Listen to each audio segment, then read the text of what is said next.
for food. I've come to understand, Pastor Brown, in my 20 years of pastoring, that it seems as though everybody knows what the pastor ought to be doing except the pastor.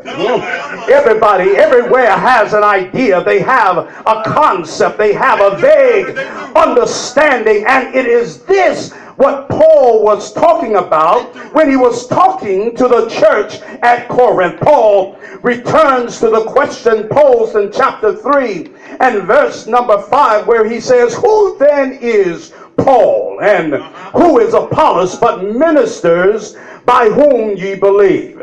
Listen, they were servants of God who were then accountable to God for the word of God that was disseminated to the people of God. Those concepts and attributes have been given by God, and then through the man of God, they have been taught to the children of God. But Pastor Brown, I found here in the text that Paul may have had an ulterior motive. Paul had an underlying message in all of this. Paul may have been trying to let us know that there are a whole lot of folk who seem to be privy to what God has been lending down in your spirit. Paul is saying, listen, they know it, Pastor, even before God has had a chance to let you know. And Paul, come on over here, Paul. Stop hiding. Come and say what you have to say. Paul, listen, is letting us know tonight that from the way he sees it, that things really haven't changed that much at all. I hear you, Paul.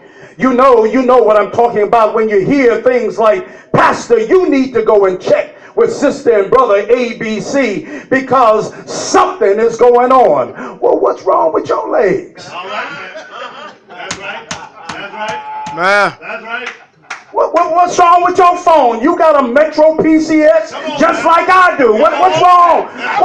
What's wrong with your phone? Pastor, this thing is broken and out of whack, and you need to see that it gets fixed. Listen, I've also learned that many folk think that the pastor doesn't do anything but preach on Sundays.